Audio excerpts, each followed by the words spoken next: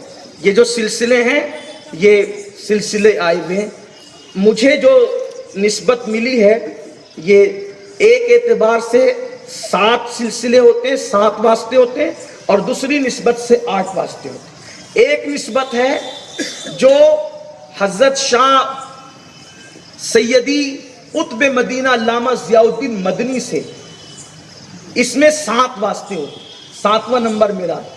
اور ایک نسبت ہے حضور سید شاہ حضرت علی حسین اشرفی رحمت اللہ تعالی علیہ سے، اس میں 8 واسطے ہو جاتے ہیں۔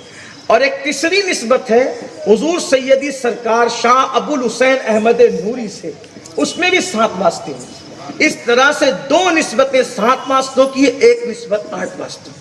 الحمدللہ یہ بات میں فخر کے طور پر، شکر کے طور پر کہتا ہوں، اللہ کے بندوں میں سب سے گنہگار بندے پر اللہ نے کتنا کرم کیا کہ میرے بزرگوں نے مجھے اس چھوٹی عمر میں اس نعمت سے نوازا۔ واللہ اس پر فخر نہیں، شکر ہے کہ اللہ تعالیٰ نے ایسی نعمتوں کی نعمتیں نصیب فرمائی، اس پر میں جتنا شکر ادا کروں کم ہے۔ یہ 7 واسطے ہوتے ہیں اور 7 واسطوں کی بڑی برکتیں ہیں۔ پھر اس کے بعد جو ہے 8ویں واسطے کی سب کی برکت ہے، لیکن 7 کی ایک خاص خصوصیت بیان کی گئی ہے جس کا ذکر یہاں نہیں کیا جاتا، لیکن بہرحال تو عرض کر رہا تھا حضرت سید شاہ منور الہ آبادی رحمۃ اللہ تعالی علیہ ڈائریکٹ مرید اور خلیفہ ہیں حضرت سیدنا غوث پاک شیخ عبد القادر جیلانی رضی اللہ عنہ۔ آپ بچپنے سے غوث پاک سے وابستہ ہو گئے تھے اور آپ کا کام تھا حضور غوث پاک کو وضو کرانا، مسواک پیش کرنا، آپ کی خدمت کرنا۔ ایک مرتبہ مرشد غوث پاک کو وضو کرا رہے تھے، وضو کراتے ہوئے عرض کیا سرکار یہ آب حیات کیا ہوتا ہے، آب حیات کیا چیز ہے؟ تو مرشد غوث پاک نے فرمایا، غوث پاک حضور غوث اعظم دستگیر تھے، فرمایا پیے گا، آب حیات پیے گا؟ کہا حضور وہ پوچھ رہے تھے ہوتا کیا ہے، اور یہاں ڈائریکٹ حکم ہو رہا ہے کہ پیے گا، چاہیے تجھے؟ کہا حضور کس کو نہیں چاہیے؟ آپ نے اپنی ناخنوں سے جو پانی کے قطرے ٹپک رہے تھے فرمایا لے یہ تیرے لیے آب حیات ہے۔ تقریباً 5 یا 7 قطرے، تقریباً 5 یا 7 قطرے جو ناخنوں سے ٹپکے وہ منہ میں ڈال دیا۔ تو بعض بزرگوں نے لکھا ان کی عمر 500 سال ہوگی، کچھ لوگوں نے اس سے زیادہ کی عمر بتائی۔ کہتے ہیں کہ آخری عمر میں، آخری آپ کی عمر شریف میں حالت یہ ہو گئی تھی کہ جسم اتنا چھوٹا ہو گیا تھا کہ آپ کو ٹوکرے میں کپاس کے درمیان رکھا جاتا تھا، اس لیے کہ جیسے جیسے عمر لمبی ہوتی جاتی ہے ویسے ویسے قد چھوٹا ہوتا جاتا ہے۔ یہ آپ کسی بھی ڈاکٹر سے پوچھ سکتے ہیں کہ عمر لمبی ہوگی نا، جیسے 100 سال کی کسی کی عمر ہوگی تو اگر اس کی 60 سال کی عمر میں قد اونچا تھا تو 100 سال میں اس کا قد سمٹے گا۔ یہ ڈاکٹروں سے ہڈیاں نرم ہو جاتی ہے، گوشت کے اندر تبدیلی آتی ہے، قد چھوٹا ہوتا ہے، اس لیے حضرت شاہ منور الہ آبادی کو ٹوکرے میں رکھا جاتا تھا۔ اسی طرح سے حضرت سیدی سرکار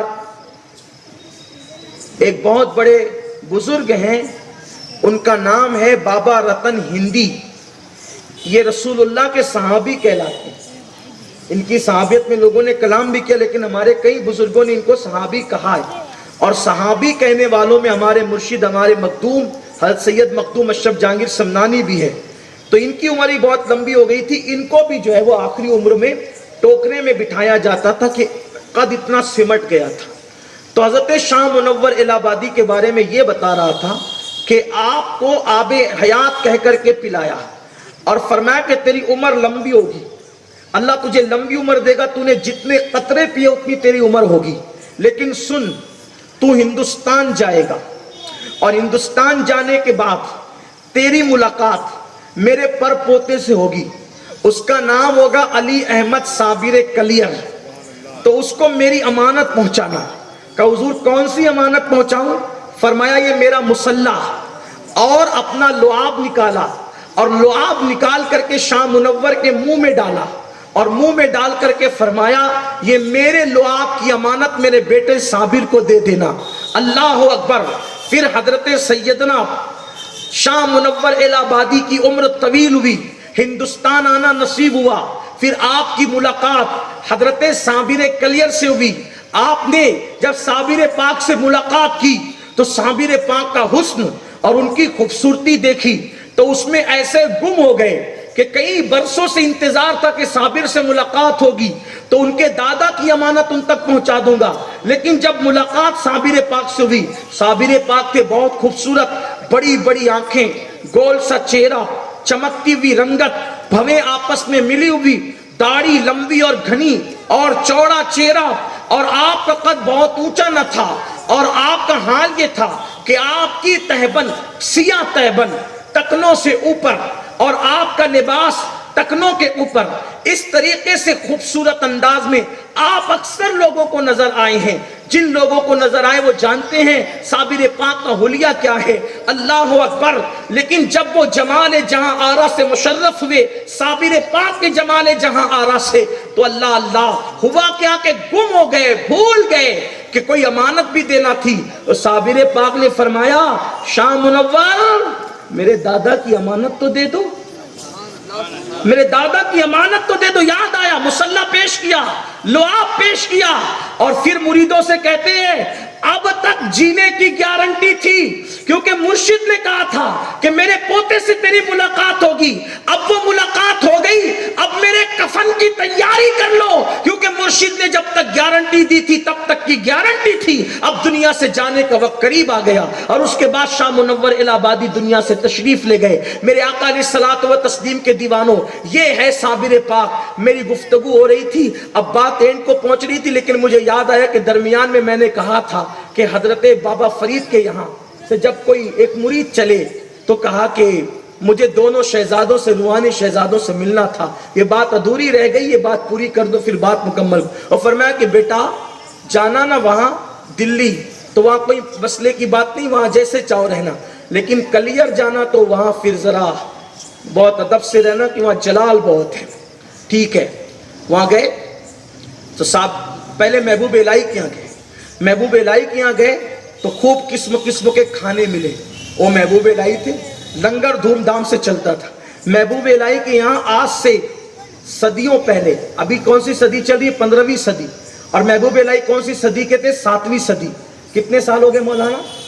800 سال پہلے حضرت محبوب الہی کے یہاں جو لنگر کا خرچہ تھا وہ 200 روپے ہوا کرتا تھا۔ اس دور میں 200، آپ اندازہ کریں، روپے تو نہیں تھے لیکن 200 تھے۔ بادشاہ کو پتا چلا 200 خرچہ کرتے ہیں تو کہا ہمارے مالدار لوگ جاتے ہیں نا نظام الدین کے پاس نذرانے دیتے ہیں، اس لیے لنگر کرتے ہیں۔ اب کوئی مالدار جائے گا نہیں دربار سے تاکہ ان کا لنگر ختم ہو جائے۔ حضرت محبوب الہی کو پتا چلا کوئی مالدار نہیں جائے گا، آپ نے مریدوں سے فرمایا آج سے لنگر کا خرچہ ڈبل کر دو تاکہ بادشاہ کو پتا چلے لنگر نذرانوں سے نہیں چلتا، نبی کی نظر سے چلتا ہے۔ لنگر نذرانوں سے نہیں بلکہ کسی کی نظر سے چلتا ہے۔ بڑے لنگر ہوتے تھے اور ایک سے ایک قسم کے کھانے ہوتے تھے محبوب الہی کے ہاتھ، بہت کھلایا پلایا اور تحفے تحائف بھی دیے۔ لیکن اب یہ وہاں سے نکلے صابر پاک کے یہاں، اور صابر پاک تو گلر کے جھاڑ کے نیچے آنکھ بند کر کے بیٹھے رہتے تھے، کسی کی کوئی پرواہ نہیں، کوئی آیا گیا۔ تو یہ صاحب وہاں پہنچے تو گولر کے درخت کے نیچے آنکھ بند کر کے بیٹھے ہوئے گئے تو سلام کیا۔ اب وہ خود اپنی آپ میں نہیں، عالم تحیر میں، حالت استغراق میں، تو حضرت شمس الدین ترک پانی پتی نے جگایا۔ کیسے جگایا؟ ہمیں جگاتے ہیں تو ہاتھ مارتے ہیں، آواز دیتے ہیں، صابر پاک کو ایسے نہیں جگاتے تھے۔ صابر پاک کو جب بھی ہوش میں لانا ہوتا عالم تحیر سے تو حضرت شمس الدین ترک پانی پتی جو ہے وہ تلاوت قرآن کرتے تھے۔ جب آپ قرآن کی آواز سنتے تھے تو آنکھ کھولتے تھے اور فرماتے تھے کیا ہوا، تب آپ ہوش میں آتے تھے۔ اکثر استغراق کی کیفیت رہتی تھی، تو جب تلاوت کان میں کی تو آنکھ کھولی، کہا کیا ہوا، تو کہا پاک پٹن سے بابا فرید کے کوئی مرید آئے آپ کے پیر بھائی اور آپ سے ملنا چاہتے ہیں، سلام کرنا چاہتے ہیں۔ تو انہوں نے کہا السلام علیکم، تو کہا وعلیکم السلام۔ انہوں نے بہت بات کرنی چاہیے لیکن انہوں نے کوئی بات نہیں کی، ایک جملہ کہا، پھر استغراق میں چلے گئے۔ پوچھا ہمارے شیخ کیسے ہیں، پوچھا ہمارے شیخ کیسے ہیں، اور پھر آنکھ بند کر لی، استغراق میں چلے گئے۔ پھر کوئی بات نہ رہی، انہوں نے بغیر نمک کے گولر کھائے، کچھ کہہ بھی نہیں سکتے تھے، وہاں سے نکلے۔ جب وہاں سے نکلے بابا فرید کے پاس پہنچے، توجہ کرنا میرا صابر کیسا ہے، اسی لیے حضور مفتی اعظم نے نہیں کہا موکو لگا لے چھتیا صابر، اسی لیے نہیں کہا کیسے کاٹو رتیا صابر، اسی لیے نہیں کہا کہ بیاں پکڑ لے سیاں صابر۔ صابر وہ صابر ہے غوث پاک کا شہزادہ۔ جب پہنچے پاک پٹن تو پوچھا کیا حال دیکھا، کہا حضور نظام الدین کے یہاں تو نظام ہی نظام ہے، نظام الدین کے یہاں تو نظام ہی نظام ہے، وہاں کا نظام ہی کچھ الگ ہے۔ کہا کلیر کا کیا حال ہے، حضور کچھ کہہ تو نہیں سکتے لیکن نہ بات کرتے ہیں، نہ چیت کرتے ہیں، نہ ملتے ہیں، نہ ملاتے ہیں، وہ تو دھنی کہیں اور ہے۔ فرمایا کیا کہا میرے صابر نے، کہا حضور سلام کے علاوہ کچھ کلام ہی نہیں ہوا۔ کہا کچھ تو کہا ہوگا، کچھ تو کہا ہوگا۔ کہا حضور سلام کی اور کوئی بات ہی نہیں ہوئی۔ پھر کہا کچھ تو کہا ہوگا۔ ہاں حضور یاد آیا، استغراق کی کیفیت طاری ہونے سے پہلے اتنا کہا تھا میرے شیخ کا کیا حال ہے، میرے شیخ کا کیا حال ہے۔ بابا فرید اٹھے اور اٹھ کر وجد کرنے لگے، آج ہم پیر ہو گئے، آج ہم پیر ہو گئے، آج ہم پیر ہو گئے، اس لیے کہ صابر جس کو پیر کہہ دے وہ پیر نہ ہو تو پھر پیر کون ہو سکتا ہے؟ یہ ہے صابر پاک۔ اللہ نے یہ مقام صابر پاک کو عطا فرمایا کہ بابا فرید جیسے لوگ ان کے شیخ کہنے پر وجد کر رہے ہیں کہ آج ہم پیر ہو گئے کیونکہ صابر نے ہمیں پیر کہہ دیا۔ کسی نے کہا حضور آپ اس پہ وجد کرتے ہیں؟ آپ فرمایا تمہیں نہیں پتا کہ صابر کس مقام پر پہنچے ہوئے ہیں، وہ صابر جس کو جو کہہ دے وہ پھر وہ وہی ہو جاتا ہے، کیونکہ اللہ نے صابر کو مستجاب الدعوات بنایا ہے۔ یہ صابر پاک ہے۔ اللہ تعالیٰ صابر پاک کے فیوز و برکات سے ہم سب کو مالا مال فرمائے، ان کی برکتیں نصیب فرمائے، اور اللہ ہماری نسبتیں اولیاء اللہ سے مضبوط تر فرمائے۔ ممکن ہے آپ میں سے کسی کو یہ باتیں کہانی کس سے لگتے ہوں، مگر یاد رکھیں یہ باتیں کہانی کس سے نہیں، یہ باتیں صوفیہ کی باتیں ہیں، اور یہ باتیں اہل عشق کے لیے ہے، اہل محبت کے لیے ہے۔ آپ سے اتنا ہی کہتا ہوں اہل محبت بنو، پھر دیکھو آنکھ والا تیری جوبن کا تماشا دیکھے، اور ہم تو یہ کہتے ہیں آنکھ والا جو تیرا بن کے تماشا دیکھے، جو ان کا بن جائے پھر ان کی عظمتیں، ان کی رفعتیں، ان کی بزرگیاں نظر آتی ہے۔ اللہ ہم سب کو صابر پاک کی چوکھٹ کی بار بار حاضری نصیب فرمائے، ادب والی حاضری نصیب فرمائے۔ جاتے جاتے اس مرد قلندر کو بھی خراج پیش کروں کہ سچ پوچھو سنی جماعت الاسلام والے مجھے بہت چاہتے ہیں، بڑی محبت کرتے ہیں، اللہ ان کی محبتیں سلامت رکھے، لیکن میرا دل اب نہیں چاہتا کہ میں سنی جماعت الاسلام کے کسی جلسے میں آؤں۔ اس کی وجہ یہ ہے کہ میں آتا ہوں تو مجھے سب نظر آتے ہیں پروانے، لیکن وہ شمع نظر نہیں آتی۔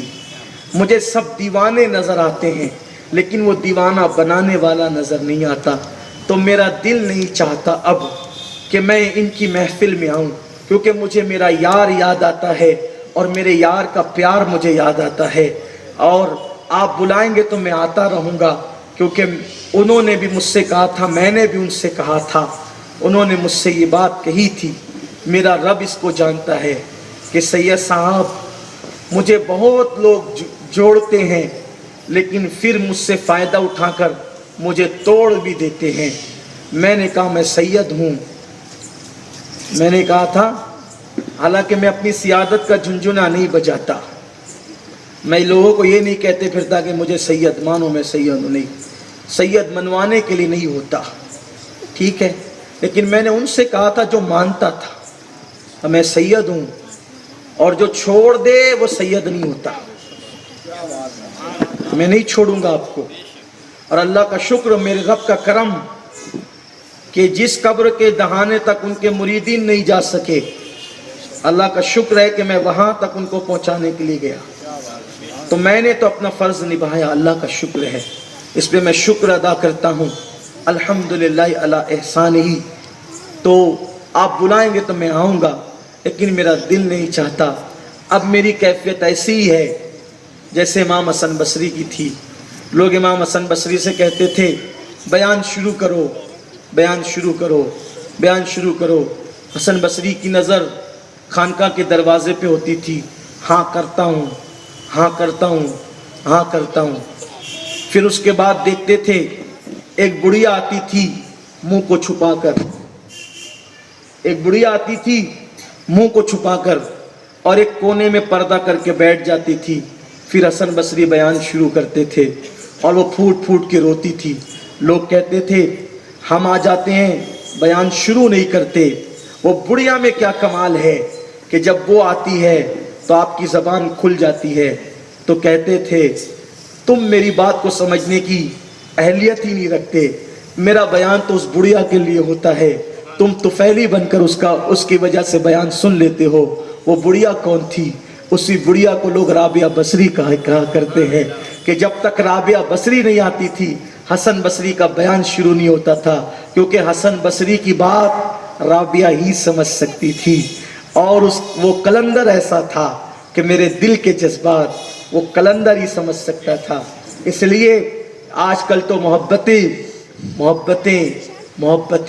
زبان سے زبان تک ہے، لیکن وہ ایسا مرد کلندر تھا جو مجھے دل سے چاہتا تھا، دل سے محبت. اچھے کھاں کو گھاس نہیں ڈالتا تھا وہ شخص، اچھوں کو چلو سے پانی پلایا. لیکن آپ نے سنا کہ اگر کسی کے قدموں میں تاج رکھنے کی بات آئی تو کسی اچھے کھاں کو نہیں گنا، ایک سید کے قدموں میں تاج رکھا اور بتایا کہ صوفی ملت کتنے بڑے مسلک اعلیٰ حضرت کے پابند تھے. امام احمد رضا نے بھی اپنا امامہ رکھا تو کسی سید کے قدموں میں رکھا، اور صوفی ملت نے بھی تاج رکھا تو میں اس پہ فخر نہیں کرتا. آپ یہ نہ سمجھے کہ میں آپ سے کوئی کریڈٹ لینا چاہتا ہوں. میں نے تو مالیگاؤں والوں کو کبھی کہا بھی نہیں کہ مجھے سید مانو، میں نے اپنی ذات نہیں منوائی. میں تو کہتا ہوں کہ میں جو دین کا کام کر رہا ہوں میرے ساتھ ہو جاؤ، مجھے مانو نہ مانو میری بات مان لو بس، عشق مصطفیٰ کے حوالے سے. ورنہ الحمدللہ شکر کے طور پہ یہ بات کہتا ہوں، شکر کے طور پہ اللہ تعالیٰ نے ہم لوگوں کو وہ صحیح النسب سید بنایا ہے کہ اگر کسی کو شک ہو تو غریب نواز کی چوکھٹ پہ چلے، سر پہ قرآن رکھے، ایک ہاتھ غریب نواز کی مزار پہ ہو اور دوسرا ہاتھ قرآن پہ ہو. جسے شک ہو وہ کہے کہ یہ سید نہیں ہے، اور ہم سر پہ قرآن رکھ کر اور غریب نواز کے مزار پہ ہاتھ رکھ کر کہیں گے کہ ہم حسنی حسینی نجیب الطرفین سید ہیں. میں تو یہ بات لائف ٹائم لوگوں کو کہتا رہتا ہوں. لوگ کہتے ہیں کہاں سے نکل آئے. میں کہا نکل نہیں آئے، یہ انتخاب تو قدرت کا ہے. اگر شک ہو خرچہ اجمیر شریف کا ہماری طرف سے، ٹکٹ ہماری طرف سے، لاج کا خرچہ ہماری طرف سے، کھانا پینا ہماری طرف سے. لیکن یہ بات میں کہہ رہا ہوں مگر میں منوانے نہیں آیا. آج بات نکلی ہے، وہ مرد کلندر اس بات کو سمجھتا تھا. تو میں اپنی بات نہیں، انہوں نے امین القادری کے قدموں میں تاج نہیں رکھا تھا، انہوں نے سید کے قدموں میں. وہ امین القادری سے محبت نہیں کرتے تھے، وہ سید سے محبت کرتے تھے. وہ خطیب سے محبت نہیں کرتے تھے، سید سے محبت کرتے تھے. صوفی ملت مالیگاؤں میں مسلک اعلیٰ حضرت کے اس پابند آدمی کا نام ہے کہ اگر اعلیٰ حضرت کی اس ادا کو کسی نے ادا کرتے ہوئے دیکھا ہے تو مجمع نے صوفی ملت کو ادا کرتے دیکھا ہے. اللہ سے دعا کرتا ہوں کہ اللہ اس مرد کلندر کے مزار پہ رحمت و نور کی برسات فرمائے، ان کی قبر کو بقعہ نور بنائے. اور میرا یقین ہے انشاءاللہ صوفی ملت جنتی ہے. اللہ نے ان کو شہادت کی موت عطا کی ہے. کیوں؟ اس لیے کہ میرے پاس حدیث ہے، میرے نبی نے فرمایا جو شب جمعہ میں یا یوم الجمعہ میں مرے گا اللہ تبارک و تعالی اس کی مغفرت فرمائے گا اور اس کو جنت عطا فرمائے گا. وہ صاحب مغفرت ہے. اور پھر کیسی مغفرت اللہ نے دی کہ شب جمعہ وصال کے لیے نصیب ہوئی اور یوم جمعہ دفن کے لیے نصیب ہوا. اور پھر جمعہ بھی کون سا تھا؟ وہ 29 شعبان المعظم کا جمعہ تھا جو سرکار غوث پاک کی ولادت کا دن تھا. یعنی جمعہ بھی ملا اور غوث پاک کی ولادت بھی ملی. وہ کیسا پکا قادری تھا جو اسٹیج پہ کہتا تھا کہ قادری ہوں شکر ہے رب قدیر کا. یہ شعر پڑھتے تھے تو کتنا اچھا لگتا تھا. قادری ہوں شکر ہے. حالانکہ جب وہ شکر کہتے تھے تو وہ غوث پاک کی محبت میں حالت شکر میں چلے جاتے تھے، لیکن کہتے ضرور تھے کہ قادری ہوں شکر ہے رب قدیر کا، دامن ہے میرے ہاتھ میں پیرانے پیر کا. اللہ تعالی ہم سب کو ولیوں کی نسبت سے وابستہ رکھے. دوران گفتگو اگر کوئی غلطی ہو تو اللہ معاف فرمائے. وما علینا الا البلاغ. السلام علیکم ورحمۃ اللہ وبرکاتہ. اس ویڈیو کو لائک کریں، ہمارے چینل کو سبسکرائب کر بیل آئیکن ضرور پریس کریں.